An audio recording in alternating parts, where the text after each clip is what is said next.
My name is Mark Baldwin. I'm actually the founder of Victory 7, which is a management consulting firm.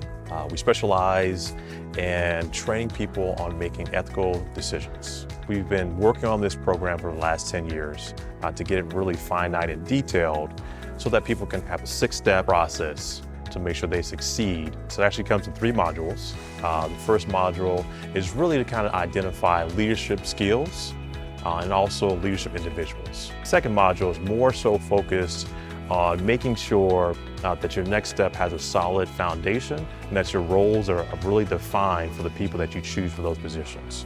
And then of course the last module, which is probably the most important part, it actually lays down the foundation for growth. Because one way to really determine if what you're doing is successful is by growing.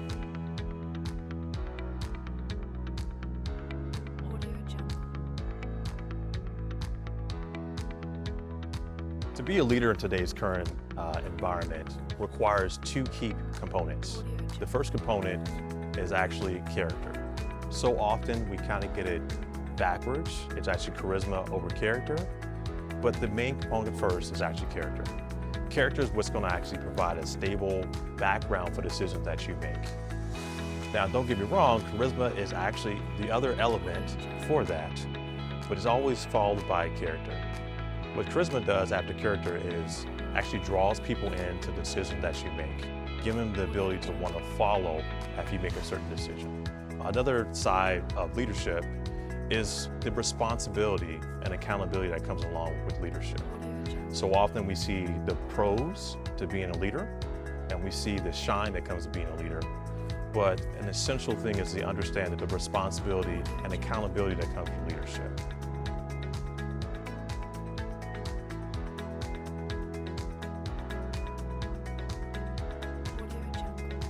When you decide what leaders that you want to have, or the decision makers that you want to have in the roles that you have for your team, the first thing is to always make sure that you have a vision that your team can follow.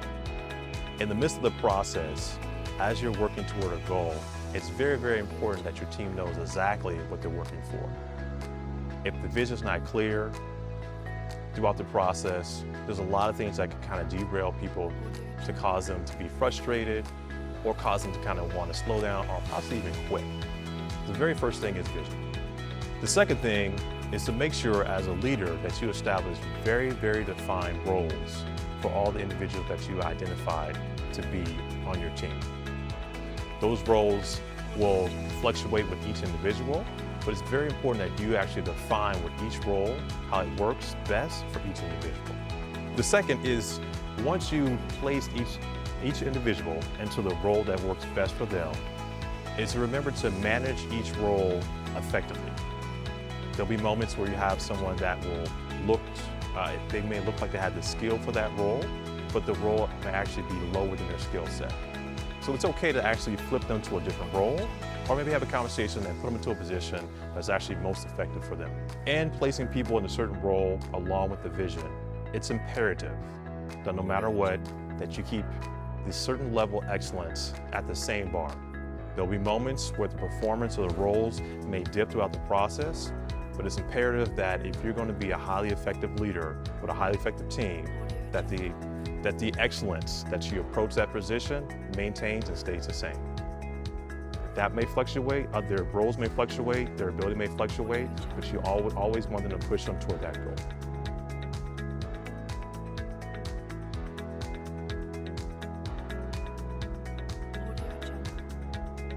The art of delegation is probably the most challenging but consistent hurdle that comes up to everyone in a leadership role. Delegation has a broad scale. On one end of the scale, either you're a person that micromanages.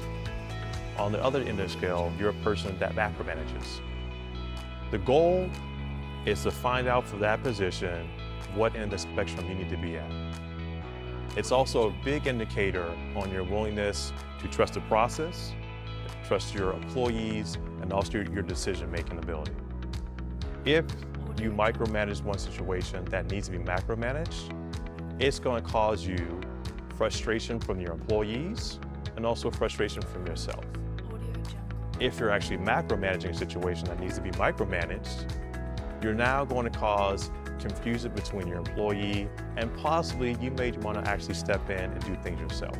So at this point, you've actually identified leadership and leaders, and you've also identified people that work in certain roles. And you've also analyzed the process to that point. So now to go to the next level of success, you're looking to actually grow your business. Growing your business can come with some tremendous pitfalls if not done the proper way. I've actually personally experienced it quite a few times, and so I've actually came up with a formula to help ensure that your growth is successful. The first thing that's needed for successful growth is to have a system or an infrastructure in place which causes the individuals that work in their particular roles to work well together.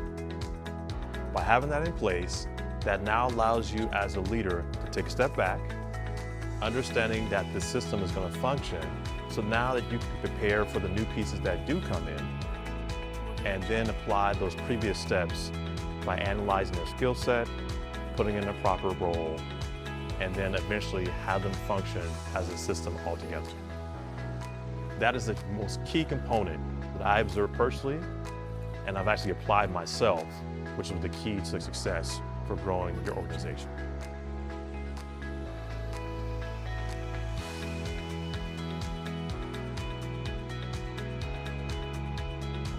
So my journey to this point really started some time ago when I had first become a branch manager, when I was actually entering into the management level. At that time, I had a current staff that had a pretty large age discrepancy. One was that's been working in the workforce for about 10 years. The other end of the spectrum was newly graduated college students. And besides learning on how to kind of handle the management process itself, I had the inner conflict between these two on how they approach work and what they thought was correct and what wasn't correct. It was a major, major challenge at the time. But although it was a major challenge, I really saw it as a keen opportunity to maybe address something that was actually much bigger than just my situation. I would actually talk to others that were working in the same company at the same position, just in general conversation to see what their challenges were. And whether they said it up front, through conversation, I was actually able to kind of pinpoint that they were actually having the same challenges I was having. What I took away from that conversation was they saw the problem, but they had no solution.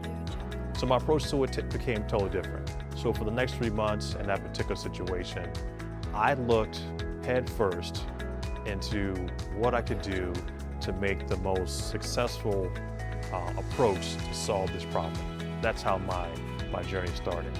It went from identifying an issue as far as management-wise and how to transition this issue and make it as smooth as possible and effective as possible. And from that point, I was able to not only fix that particular situation, but it actually became so successful that I took those fundamentals and also applied it to other scenarios.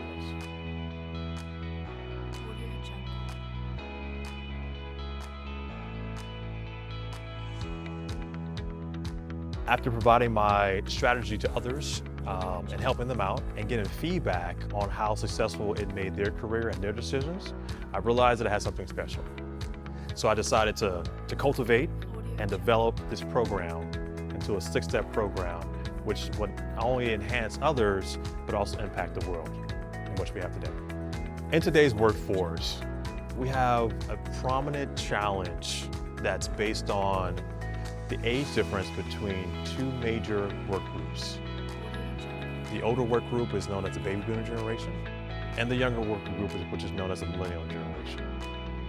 They both have 2 different approaches on their work approach, but also they were raised differently. Because of those 2 factors, there tends to be a conflict between the 2 parties. We actually have a solution for that. We have a solution that will be a win-win for each party, that will cause each party to empower one another so that they can actually learn from each other. And the end result will have a company succeed at a level that it hasn't succeeded for before.